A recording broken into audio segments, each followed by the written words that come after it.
Hello everyone, I am Vikas. Once again, I welcome you all on my YouTube channel that is Achievers English Zone. Dear students, आज हम लोग 12th class का English book पढ़ने वाले हैं।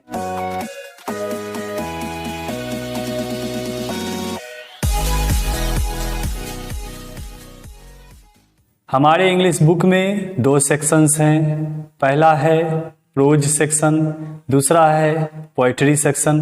तो हम लोग आज प्रोज सेक्शन के लेसन 3 जिसका टॉपिक है ए पिंच ऑफ असनफ वो पढ़ने वाले हैं। ए पिंच ऑफ असनफ जो कि मनोहर मालगावंकर जी के द्वारा लिखा गया है। इसे आप मनोहर मालगावंकर भी कह सकते हैं। ए पिंच ऑफ असनफ एक का अर्थ तो आप जान रहे हैं, एक पिंच का अर्थ होता है चुटकी, ऑफ मीन्स होता है का, और असनफ इसकी हिंदी होती है सूंघनी। सूंघनी यह एक प्रकार का तंबाकू है।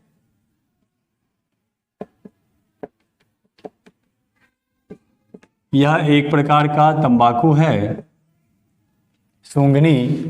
तो इस तरह से हम कह सकते हैं ए पिंच ऑफ असनफ मीन्स एक चुटकी सूंघनी या एक चुटकी तंबाकू, है ना। आप नाम सुने होंगे खैनी, जो कि उसे भी चुटकी में ही लिया जाता है। तो उसी प्रकार का यह भी असनफ मीन्स सूंघनी एक प्रकार का तंबाकू होता है। पिंच का यूज आप अपने नॉर्मल लाइफ में भी कर सकते हैं। जैसे आपको कहना है कि एक चुटकी नमक, तो इस तरह से आप पिंच का यूज अपने नॉर्मल लाइफ में भी कर सकते हैं।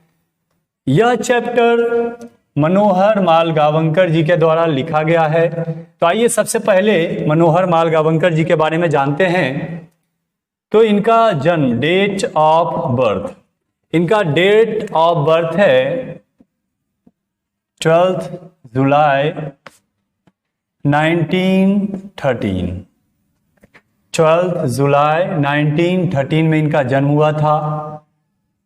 बर्थ प्लेस है बेलगांव, कर्नाटका। बेलगांव कर्नाटका, है ना। स्पेलिंग देख लीजिए, BELGAUM, बेलगांव कर्नाटका। और इनका डेट ऑफ डेथ है 14 जून 2010। 14 जून 2010 इनका डेथ हुआ था जोइडा नामक जगह में। ध्यान रखिएगा, जोइडा जो कि कर्नाटका में ही पड़ता है। कर्नाटका में ही एक जगह है जोइडा, वहाँ इनकी डेथ हुई थी। अगर इनके प्रोफेशन की बात की जाए कि इनका कार्य क्या था, तो यह एक शॉर्ट स्टोरी राइटर थे, प्लस या लेफ्टिनेंट के रूप में भी कार्य कर चुके हैं। लेफ्टिनेंट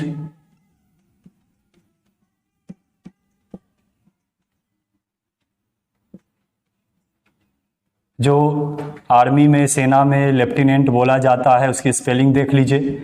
एक बहुत ही इंपॉर्टेंट स्पेलिंग है जो कि आप हमेशा कंफ्यूज रहेंगे इसमें। LIEUTENANT। इसको लेफ्टिनेंट नहीं पढ़ा जाता है बल्कि लेफ्टिनेंट पढ़ा जाता है। और यह कर्नल,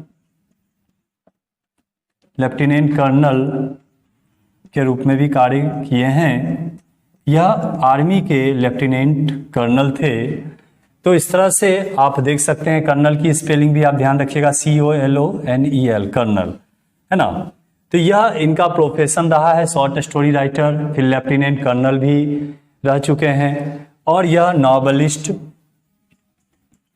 नॉवलिस्ट भी थे, नॉवल लिखा करते थे, है ना। नॉवलिस्ट मीन्स नॉवल लिखने वाले को नॉवेलिस्ट कहा जाता है। ऐसा नहीं आपको समझना है कि इनको नोबेल प्राइज़ मिला था।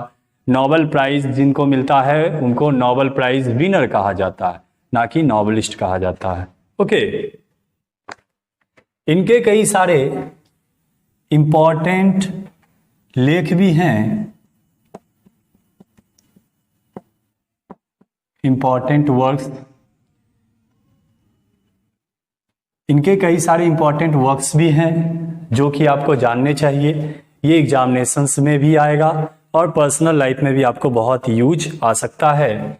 इनका पहला जो इम्पॉर्टेंट वर्क है, इम्पॉर्टेंट वर्क कहने का मतलब इम्पॉर्टेंट बुक जो ये लिखे हैं, उसमें से पहला है डिस्टेंट ड्रम।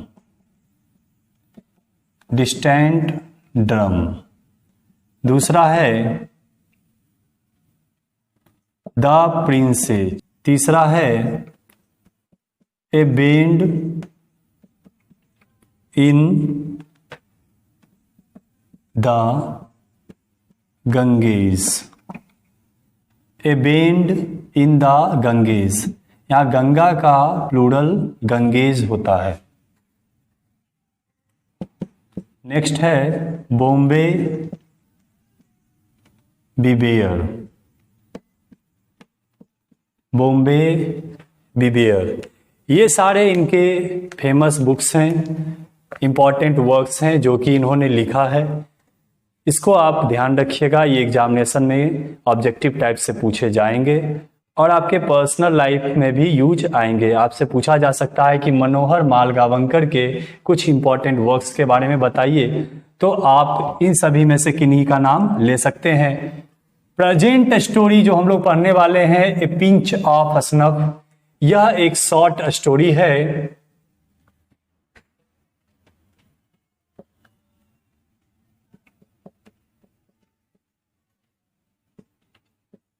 यह एक शॉर्ट स्टोरी है जो कि लिखा गया है मनोहर मालगावंकर जी के द्वारा। इस शॉर्ट स्टोरी में बहुत सारी चीजें दी गई है, जैसे कि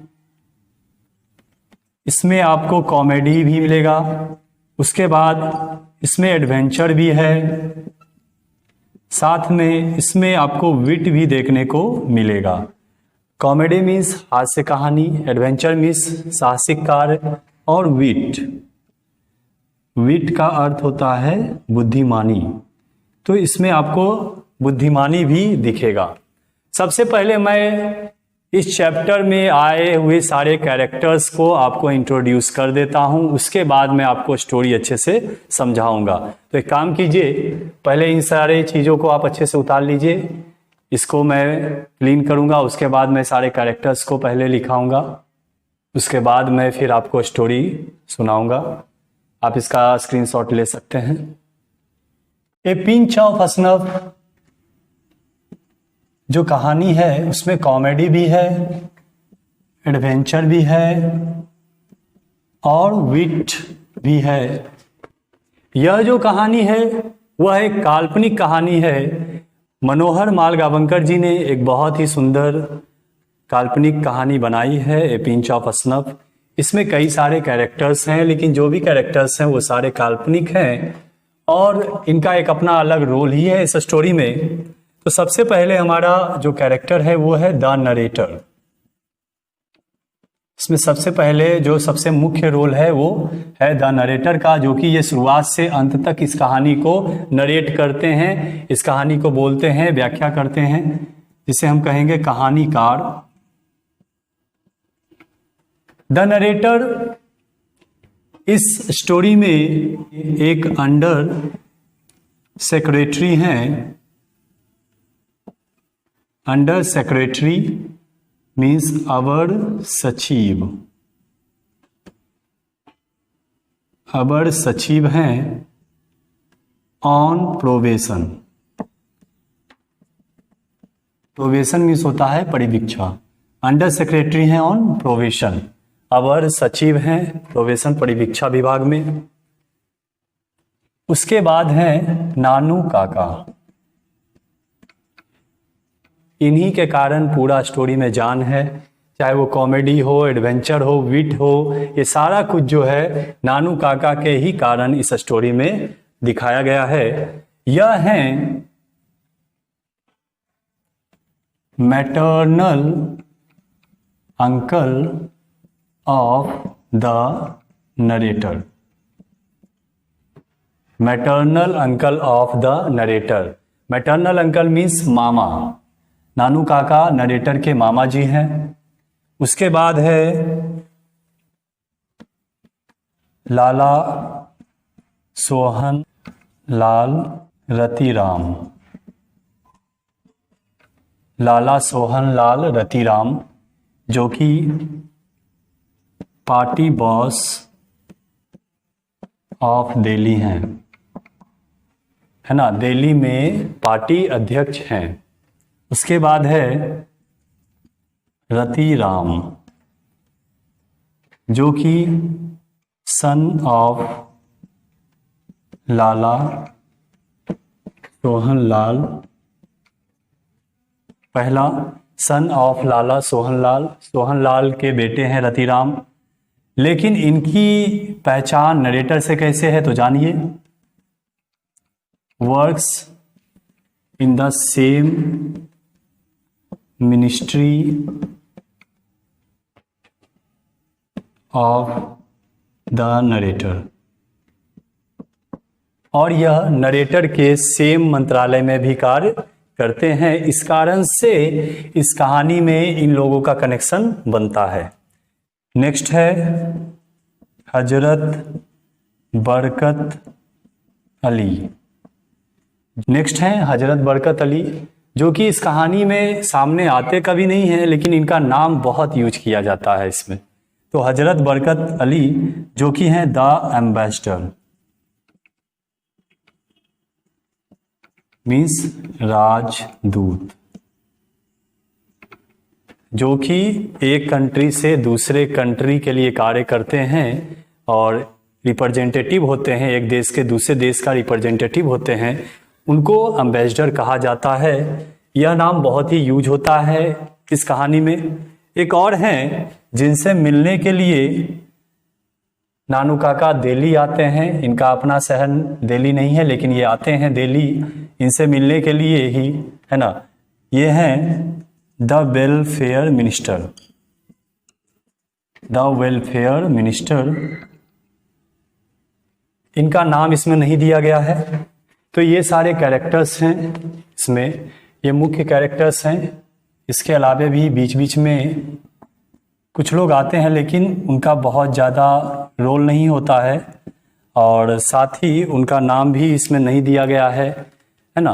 तो इस तरह से ये सारे कैरेक्टर्स आप ध्यान रखिएगा। ये मेन कैरेक्टर्स हैं, ये सारे आएंगे कहानी के बीच में, और काफ़ी आपको एंजॉयमेंट मिलेगा, काफ़ी आप इंटरेस्ट लेंगे इस स्टोरी को पढ़ने के बाद, है ना। तो ये स्टोरी मैं आपको पढ़ाऊंगा अगले पार्ट वाले वीडियो में। मैं नेक्स्ट पार्ट का वीडियो लेकर आऊँगा, उस वीडियो में मैं आपको स्टोरी पढ़ाऊँगा। इसको आप ध्यान रखिएगा, इसको अच्छे से पढ़ लीजिए, माइंड में सेट कर लीजिएगा सारा कुछ कि कौन कौन है, तो आपको यह स्टोरी समझने में आसानी होगा। तो इस वीडियो को यहीं पे रहने देते हैं, नेक्स्ट पार्ट का आप वेट कीजिए। Thanks for watching this video.